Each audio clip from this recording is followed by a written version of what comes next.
എവിടെന്നാ?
ಹೋಸ್ಟ್ಯಾರ್ಡ್ನಿಂದ ಚೆಕ್ಔಟ್ ಮಾಡಿದ ನಂತರ ನಾವು ಸೂರ್ಯನೆಲ್ಲಿಯಿಂದ ವಟ್ಟವಡದ ಕಡೆಗೆ ನಮ್ಮ ಸವಾರಿಯನ್ನು ಪ್ರಾರಂಭಿಸಿದೆವು.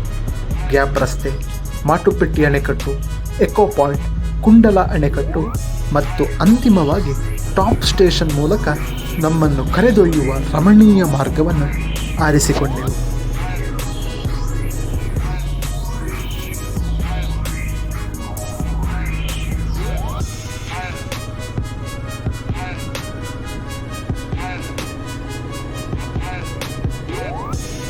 ಪ್ರಯಾಣವು ಚಲಿಸುವ ಪೋಸ್ಟ್ ಕಾರ್ಡ್ನಂತೆ ತೆರೆದುಕೊಂಡಿತು. ಪ್ರತಿಯೊಂದು ಮಾರ್ಗವು ಸೌಂದರ್ಯದ ಹೊಸ ಪದರಗಳನ್ನು ಬಹಿರಂಗಪಡಿಸಿತು. ಗ್ಯಾಪ್ ರಸ್ತೆಯ ಮೂಲಕ ಸವಾರಿ ಮಾಡುವಾಗ ವ್ಯಾಪಕವಾದ ಕಣಿವೆಯ ನೋಟಗಳು, ತಂಪಾದ ಗಾಳಿ ಮತ್ತು ಬೆಳಗಿನ ಮಂಜಿನಿಂದ ಆವೃತವಾದ ಬೆಟ್ಟಗಳು ನಮ್ಮನ್ನು ಸ್ವಾಗತಿಸಿದವು. ಎರಡೂ ಬದಿಗಳಲ್ಲಿ ಹಚ್ಚ ಹಸಿರಿನ ಪ್ರದೇಶ ಮತ್ತು ರಸ್ತೆಯ ಅಂತ್ಯವಿಲ್ಲದ ವಕ್ರರೇಖೆಗಳ ಸವಾರಿಯನ್ನು ಶಾಂತಿಯುತ ಮತ್ತು ಸಾಹಸಮಯವೆಂದು ಭಾವಿಸುವಂತೆ ಮಾಡಿತು. ನಮ್ಮ ಮೊದಲ ಪ್ರಮುಖ ನಿಲ್ದಾಣವಾದ ಮಾಟುಪೆಟ್ಟಿ ಅಣೆಕಟ್ಟು ದಟ್ಟವಾದ ಕಾಡುಗಳು ಮತ್ತು ಪರ್ವತಗಳಿಂದ ಸುತ್ತುವರೆದಿರುವ ಶಾಂತ ನೀಲಿ ನೀರಿನಿಂದ ನಮ್ಮನ್ನು ಸ್ವಾಗತಿಸಿತು. ಅದು ಮೇಲ್ಮೈಯಲ್ಲಿ ಸಂಪೂರ್ಣವಾಗಿ ಪ್ರತಿಫಲಿಸುತ್ತದೆ.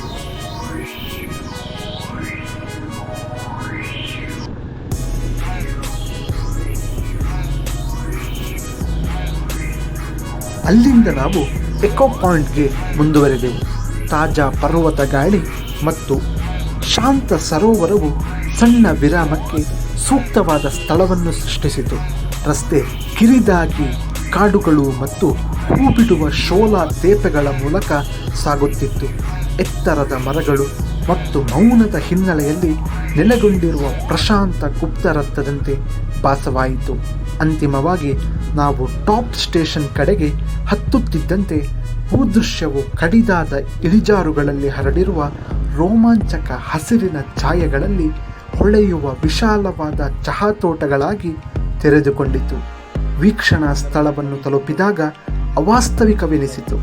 ಅಲೆಗಳಂತೆ ಪದರಗಳಾಗಿ ಬಿದ್ದ ಪರ್ವತಗಳು, ಕಣಿವೆಗಳ ಮೂಲಕ ತೇಲುತ್ತಿರುವ ಮೋಡಗಳು ಮತ್ತು ನಮ್ಮ ಮೇಲೆ ಬೀಸುವ ತಂಪಾದ ಗಾಳಿಯು ವಟ್ಟವಡಕ್ಕೆ ನಮ್ಮ ಪ್ರಯಾಣದ ಅತ್ಯಂತ ಮರೆಯಲಾಗದ ಕ್ಷಣಗಳಲ್ಲಿ ಒಂದಾಗಿತ್ತು.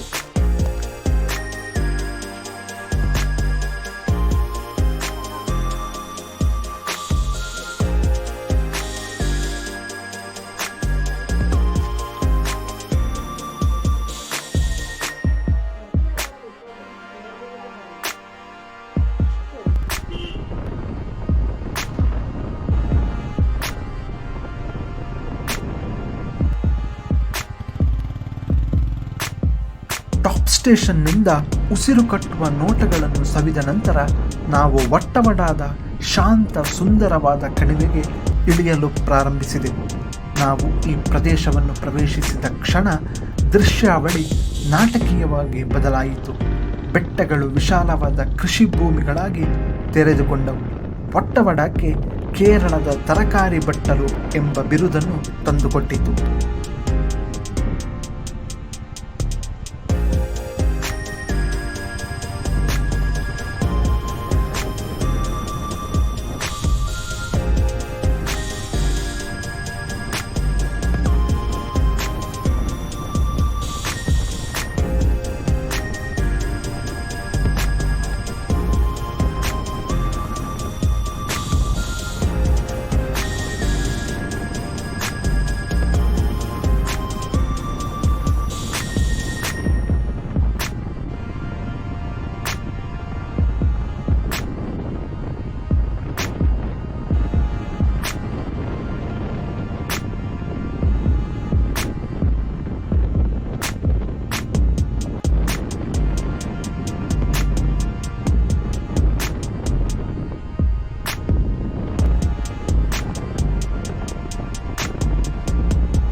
ಟೆರೇಸ್ಡ್ ಇಳಿಜಾರುಗಳಲ್ಲಿ ಹರಡಿರುವ ಎಲೆಕೋಸುಗಳು, ಕ್ಯಾರೆಟ್, ಬೀನ್ಸ್ ಮತ್ತು ಎಲೆಗಳ ಹಸಿರುಗಳ ಅಂದವಾಗಿ ವಿಂಗಡಿಸಲಾದ ತೇಪೆಗಳು ಮಂಜಿನ ಪರ್ವತಗಳ ಹಿನ್ನೆಲೆಯಲ್ಲಿ ಬಣ್ಣಗಳ ಅದ್ಭುತ ಛಾಯೆಯನ್ನು ಸೃಷ್ಟಿಸಿದವು.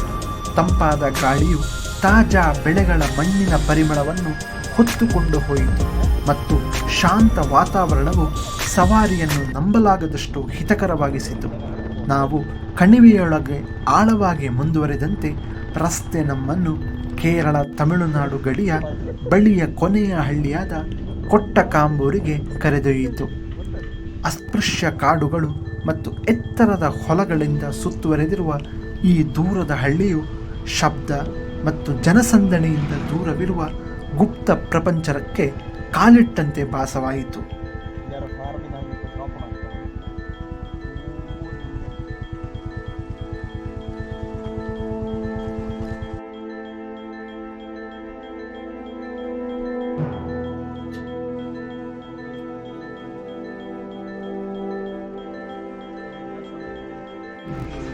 ದಾರಿಯುದ್ದಕ್ಕೂ ನಾವು ಹಲವಾರು ಸ್ಟ್ರಾಬೆರಿ ತೋಟಗಳನ್ನು ಕಂಡೆವು. ಅವುಗಳ ಪ್ರಕಾಶಮಾನವಾದ ಕೆಂಪು ಹಣ್ಣುಗಳು ಮೃದುವಾದ ಸೂರ್ಯನ ಬೆಳಕಿನಲ್ಲಿ ಹೊಳೆಯುತ್ತಿದ್ದವು. ಹೊಸದಾಗಿ ಆರಿಸಿದ ಸ್ಟ್ರಾಬೆರಿಗಳನ್ನು ಸವಿಯಲು ನಾವು ನಿಲ್ಲದೇ ಇರಲು ಸಾಧ್ಯವಾಗಿರಲಿಲ್ಲ. ಸಿಹಿ, ರಸಭರಿತ ಮತ್ತು ಉತ್ತಮವಾದದ್ದು. ಒಟ್ಟಮಡಾದ ಕಿರಿದಾದ ಹಾದಿಗಳ ಮೂಲಕ ಸವಾರಿ ಮಾಡುವುದು, ಕೆಲಸದಲ್ಲಿರುವ ರೈತರ ದೃಶ್ಯಗಳು, ರೋಮಾಂಚಕ ಕೃಷಿ ಭೂಮಿಗಳು ಮತ್ತು ಪರ್ವತಗಳ ಶಾಂತ ಸೌಂದರ್ಯವನ್ನು ಸವಿಯುವುದು ಪ್ರಯಾಣದ ಈ ಭಾಗವನ್ನು ನಿಜವಾಗಿಯೂ ಮಾಂತ್ರಿಕ ಮತ್ತು ಆಳವಾಗಿ ಉಲ್ಲಾಸಕರವಾಗಿಸಿತು.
ಪ್ರಸಿದ್ಧವಾದ ಮಕೋಫಾ ಕಾಫಿಯನ್ನು ಪ್ರಯತ್ನಿಸಲು ನಾವು ನಿಂತಿದ್ದೆವು. ಈ ಪ್ರದೇಶಕ್ಕೆ ಭೇಟಿ ನೀಡುವ ಪ್ರತಿಯೊಬ್ಬರೂ ಇದನ್ನು ಶಿಫಾರಸು ಮಾಡುತ್ತಾರೆ. ಬಿಸಿ ಮತ್ತು ಪರಿಮಳಯುಕ್ತವಾದ ಬಡಿಸಲಾದ ಕಾಫಿಯು ಶ್ರೀಮಂತ ಪರಿಮಳವನ್ನು ಹೊಂದಿದ್ದು, ಉಷ್ಣತೆ ಮತ್ತು ತಾಜಾತನದ ಪರಿಪೂರ್ಣ ಸಮತೋಲನವನ್ನು ಹೊಂದಿದ್ದು, ಅದು ಶೀತ ಪರ್ವತ ಹವಾಮಾನದಲ್ಲಿ ನಿಖರವಾಗಿ ತಟ್ಟುತ್ತದೆ. ಮಕೋಫಾ ಕಾಫಿ ಸವಿದ ನಂತರ ನಾವು ಬೇಗನೆ ರಸ್ತೆಗೆ ಹಿಂದಿರುಗಿದೆವು. ಕಳರಿ ಕ್ಷೇತ್ರದಲ್ಲಿ ಕಳರಿ ಪಯಟ್ಟು ಪ್ರದರ್ಶನಕ್ಕಾಗಿ ಸಮಯಕ್ಕೆ ಸರಿಯಾಗಿ ತಲುಪಲು ಧಾವಿಸಿದೆವು. ಕೇರಳದ ಪ್ರಾಚೀನ ಸಮರ ಕಲಾ ಪ್ರಕಾರವನ್ನು ವೀಕ್ಷಿಸಲು ಉತ್ಸುಕರಾಗಿ ಅಂಕುಡೊಂಕಾದ ಪರ್ವತ ರಸ್ತೆಗಳ ಮೂಲಕ ಸವಾರಿ ಮಾಡುವಾಗ ಉತ್ಸಾಹ ಹೆಚ್ಚಾಯಿತು.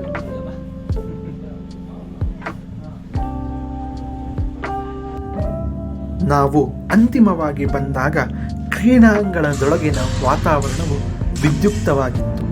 ಮಂದ ದೀಪಗಳು, ಸಾಂಪ್ರದಾಯಿಕ ಸಂಗೀತ ಮತ್ತು ಕೆಂಪು ಮರಳಿನ ನೆಲದ ಮಣ್ಣಿನ ಘಮ ಪರಿಪೂರ್ಣ ವೇದಿಕೆಯನ್ನು ಹೊಂದಿಸಿತು. ಪ್ರದರ್ಶನ ಪ್ರಾರಂಭವಾದಾಗ ಪ್ರದರ್ಶಕರು ತಮ್ಮ ಶಕ್ತಿ, ಚುರುಕುತನ ಮತ್ತು ನಿಖರತೆಯಿಂದ ನಮ್ಮನ್ನು ಬೆರಗುಗೊಳಿಸಿದರು.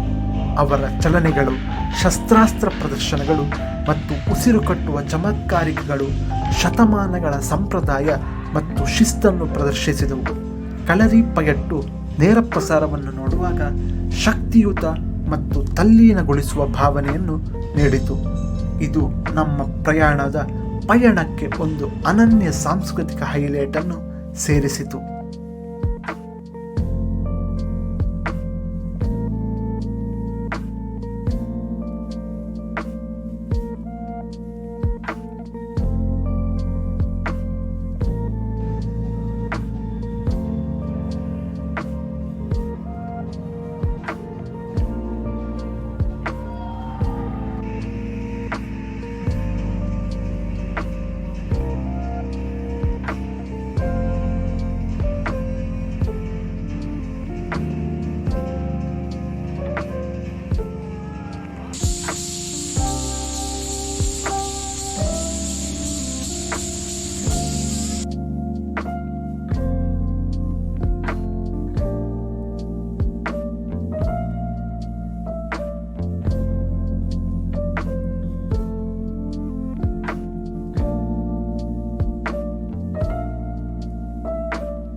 ಕಳರಿ ಪಯಟ್ಟು ಪ್ರದರ್ಶನದ ನಂತರ ನಾವು ದಿ ಹಾಸ್ಟೆಲರ್ನಲ್ಲಿರುವ ನಮ್ಮ ವಾಸ್ತವ್ಯದ ಕಡೆಗೆ ಹೊರಟೆವು. ನಾವು ದಿ ಹಾಸ್ಟೆಲರ್ ತಲುಪುತ್ತಿದ್ದಂತೆ ಬೆಚ್ಚಗಿನ ಬೆಳಕುಗಳು ಮತ್ತು ಸ್ನೇಹಶೀಲ ವಾತಾವರಣವು ತಕ್ಷಣವೇ ನಮ್ಮನ್ನು ಸ್ವಾಗತಿಸಿತು.